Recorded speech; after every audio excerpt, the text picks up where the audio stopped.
नमस्कार दोस्तों। तो आइए दोस्तों, आज हम राजस्थान की जलवायु से संबंधित कुछ महत्वपूर्ण प्रश्न देखते हैं दोस्तों, जो प्रतियोगिता परीक्षाओं में बार बार पूछे गए हैं। उसमें हमारा पहला प्रश्न है, राजस्थान में मानसून के प्रत्यावर्तन का समय क्या है? राजस्थान में मानसून के प्रत्यावर्तन का समय, प्रत्यावर्तन का मतलब होता है दोस्तों मानसून का वापस लौटना, मानसून का वापस लौटना। तो राजस्थान में मानसून का प्रत्यावर्तन का समय दोस्तों अक्टूबर नवंबर है। अक्टूबर या नवंबर के आसपास मानसून हमारा चला जाता है दोस्तों।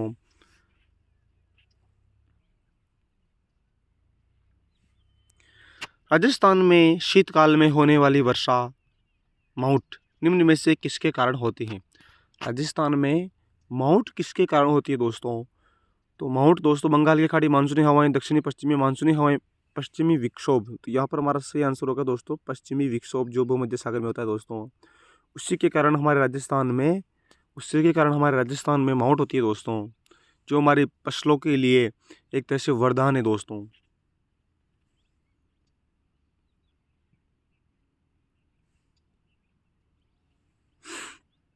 राजस्थान में सबसे गर्म और सबसे ठंडे महीने का निम्न में से कौन सा युग्म सही है? राजस्थान में यहाँ पर सबसे गर्म महीना और सबसे ठंडा महीना पूछा गया है दोस्तों। तो यहाँ पर सबसे गर्म महीना जून होता है दोस्तों। तो यहाँ पर दो तो वैसे ही कट गए, इसमें मई है और इसमें भी मई है। और सबसे ठंडा महीना दोस्तों जनवरी होता है, इसलिए यहाँ पर हमारा सही आंसर 2 नंबर वाला होगा दोस्तों। तो सबसे गर्म महीना जून है और सबसे ठंडा महीना जनवरी है, इसलिए हमारा सही आंसर यही होगा दोस्तों।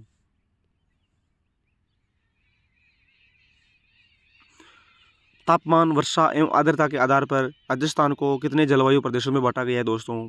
तापमान, वर्षा व आर्द्रता के आधार पर दोस्तों राजस्थान को जलवायु प्रदेशों की बात की जाए तो सबके वर्गीकरण का आधार सबका अलग अलग है, लेकिन तापमान, वर्षा और आर्द्रता के आधार पर राजस्थान को 5 जलवायु प्रदेशों में बांटा गया है दोस्तों।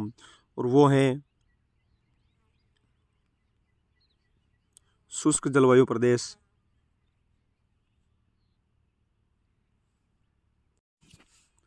तो पहला है दोस्तों शुष्क जलवायु प्रदेश, शुष्क जलवायु प्रदेश। उसके बाद 2 नंबर में दोस्तों अर्ध शुष्क जलवायु प्रदेश, अर्ध शुष्क जलवायु प्रदेश।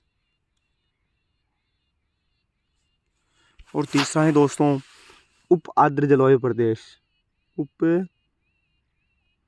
आर्द्र जलवायु प्रदेश दोस्तों।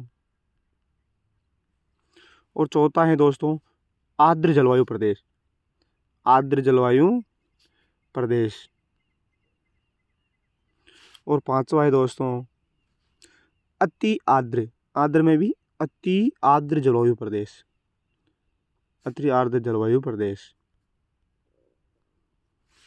तो ये हो गए पांचों दोस्तों, शुष्क जलवायु प्रदेश, अर्ध शुष्क जलवायु प्रदेश, उप आर्द्र जलवायु प्रदेश, आर्द्र जलवायु प्रदेश और अति आर्द्र जलवायु प्रदेश।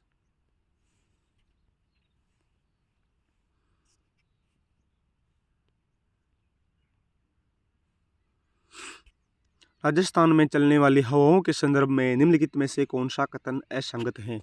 राजस्थान में चलने वाली हवाओं से संबंधित असंगत कथन पूछा गया दोस्तों, असंगत, जो संगत नहीं है। तो दराऊ, उत्तर दिशा से चलने वाली हवाओं को दोस्तों दराऊ कहते हैं, ये बिल्कुल सही है दोस्तों। उत्तर पश्चिम से चलने वाली हवाएं सूर्या कहलाती है दोस्तों, उत्तर पश्चिम से चलने वाली हवाएं सूर्या कहलाती है दोस्तों। चील, उत्तर पूर्व से चलने वाली हवाएं, उत्तर पूर्व से चलने वाली हवाएं चील नहीं कहलाती दोस्तों, यहाँ पर यही हमारा सही आंसर है। उत्तर पूर्व से चलने वाली हवाएं संजेरी कहलाती हैं दोस्तों, संजेरी। और झाला, वाष्प कणों के साथ चलने वाली लू झाला कहलाती है दोस्तों। यहाँ पर असंगत 3 नंबर वाला है दोस्तों।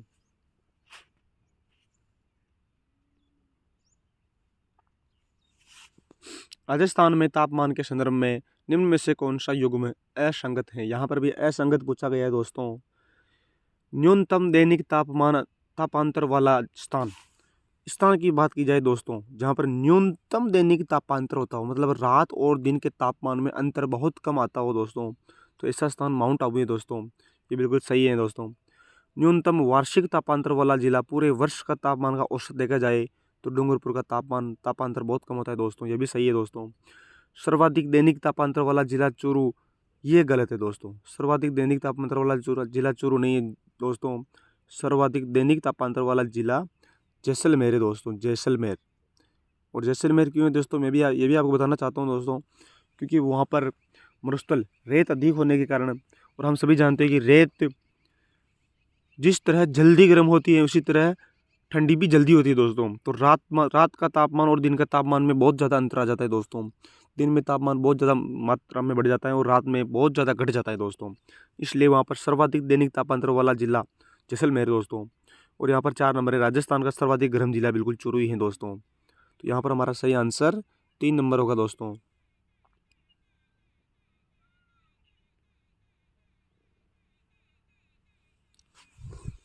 निम्न में से कौन सा कारण राजस्थान की जलवायु को प्रभावित नहीं करता है दोस्तों? निम्न में से कौन सा कारण राजस्थान की जलवायु को प्रभावित नहीं करता है दोस्तों? तो राजस्थान की अक्षांशीय दूरी, बिल्कुल दोस्तों, अक्षांशीय दूरी जलवायु को प्रभावित करती है दोस्तों। समुद्र तट से दूरी, यह भी जलवायु को प्रभावित करता है। अरावली पर्वत श्रेणी की स्थिति, बिल्कुल अरावली पर्वत की श्रेणी भी राजस्थान की जलवायु को प्रभावित करती है। तापमान में विविधता का होना, ये जलवायु को प्रभावित नहीं करता है दोस्तों।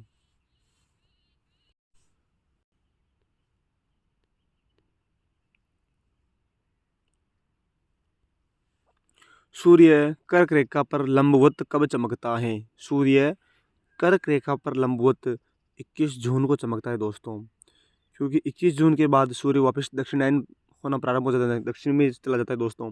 तो 21 जून के दिन ही सूर्य कर्क रेखा पर लंबवत चमकता है। लंबवत का मतलब दोस्तों बिल्कुल सीधा माथे पर चमकना होता है, जिसमें दोपहर के सबसे कम परछाई बनती है, वही लंबवत होता है दोस्तों। तो सूर्य लंबवत 21 जून को चमकता है दोस्तों कर्क रेखा पर।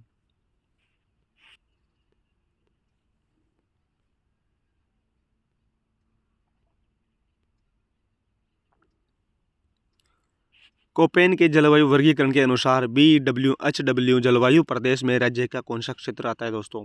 तो कोपेन के जलवायु वर्गीकरण के अनुसार BWHW जैसलमेर, बीकानेर, हनुमानगढ़ और गंगानगर, जो राजस्थान का पश्चिमी भाग है दोस्तों, वो इस जलवायु प्रदेश के अंतर्गत आता है दोस्तों। जैसलमेर, बीकानेर, हनुमानगढ़ और गंगानगर, ये चारों जिले BWHW जलवायु प्रदेश के अंतर्गत आते हैं।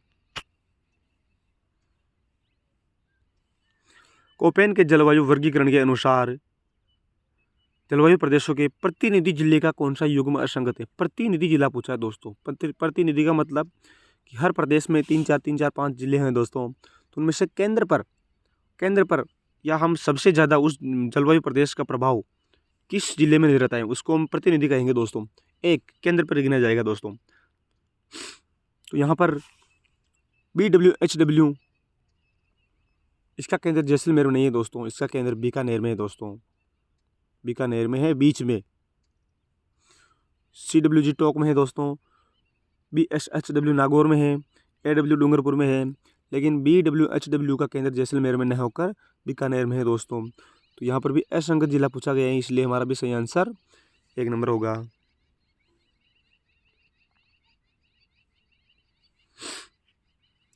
कोपेन के जलवायु वर्गीकरण का आधार है, कोपेन ने जलवायु का वर्गीकरण करने के लिए दोस्तों वनस्पति को आधार लिया है, और वनस्पति के आधार पर इन्होंने जलवायु को बांट रखा है दोस्तों।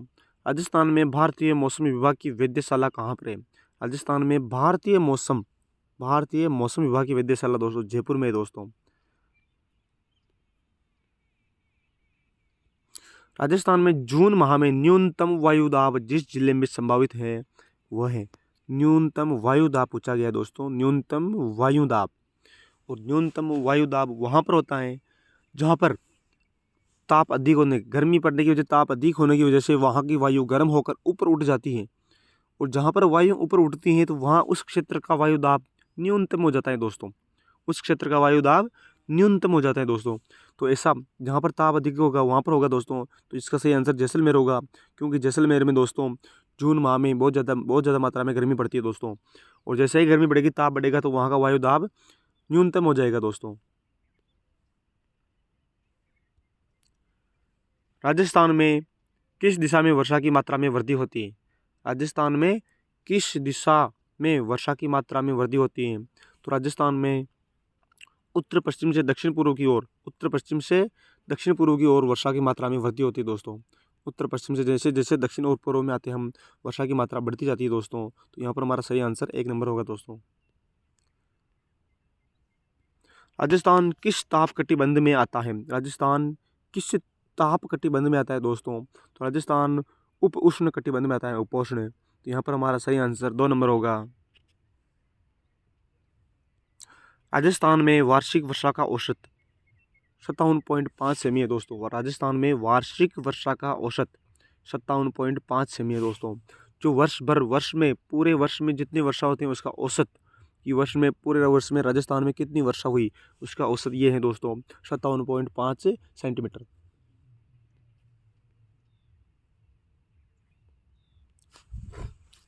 भारत की परंपरागत ऋतुओं के अनुसार वर्ष को कितनी ऋतुओं में बांटा जाता है? तो भारत की परंपरागत ऋतुओं के अनुसार दोस्तों वर्ष भर की ऋतुओं को 6 भागों में बांटा गया है दोस्तों। ये ऋतुएं 6 भागों में बांटी गई है। उसमें पहली ऋतु है वसंत ऋतु। बसंत ऋतु कौन सी ऋतु दोस्तों? बसंत ऋतु, जो चैत्र व बैसाख महीने में आती है। चैत्र व बैसाख महीने में आती है दोस्तों। बसंत ऋतु के बाद 2 नंबर वाली हमारी ऋतु है दोस्तों ग्रीष्म ऋतु। दूसरी हमारी ग्रीष्म ऋतु। और जो ग्रीष्म ऋतु है दोस्तों ये ज्येष्ठ व आषाढ़ में आती है दोस्तों। ज्येष्ठ व आषाढ़ में आती है दोस्तों। तीसरी है वर्षा ऋतु। वर्षा ऋतु और वर्षा ऋतु दिन दोस्तों ये टोटल 12 महीनों को 2-2 महीनों में बांटा गया है दोस्तों। तो वसंत ऋतु चैत्र बैसाख में आ गई, ग्रीष्म ऋतु ज्येष्ठ आषाढ़ में आ गई, वर्षा ऋतु श्रावण और भाद्रपद में आएगी दोस्तों। श्रावण व भाद्रपद, इन दोनों महीनों में वर्षा ऋतु होती है दोस्तों। इसके बाद तीसरी ऋतु है दोस्तों शरद ऋतु। शरद ऋतु और ये ऋतु दोस्तों आश्विन व कार्तिक महीने में आती है दोस्तों। आश्विन व कार्तिक। उसके बाद 4 नंबर में दोस्तों हेमंत ऋतु। हेमंत ऋतु और ये हेमंत ऋतु दोस्तों मार्गशीर्ष और पौष में आती है दोस्तों। उसके बाद 6 नंबर वाली जो अंतिम ऋतु है दोस्तों वो है शिशिर। शिशिर ऋतु दोस्तों जो माघ व फाल्गुन में आती है दोस्तों। माघ व फाल्गुन माह में आती है दोस्तों। ये हमारे इस प्रकार 6 ऋतु हैं दोस्तों। बसंत ऋतु, ग्रीष्म ऋतु, वर्षा ऋतु, शरद ऋतु, हेमंत ऋतु और शिशिर ऋतु। और इनको 2-2 महीनों में बांट सकते हैं दोस्तों। चैत्र वैशाख, ज्येष्ठ आषाढ़, श्रावण भाद्रपद, आश्विन कार्तिक, मार्गशीर्ष पौष, माघ और फाल्गुन। ये 6 ऋतु 2-2 महीनों में बांटी गई दोस्तों। इसी प्रकार हमारी परंपरागत ऋतु ये 6 इसमें बांटी गई दोस्तों। कौन सी वर्षा रेखा राजस्थान को 2 स्पष्ट जलवायु भागों में बांटती है दोस्तों? तो 50 सेंटीमीटर वर्षा रेखा राजस्थान की जलवायु को 2 स्पष्ट भागों में बांटती है दोस्तों। राज्य में न्यूनतम तापांतर वाला जिला है दोस्तों। तो राज्य में न्यूनतम तापांतर वाला जिला डूंगरपुर है दोस्तों।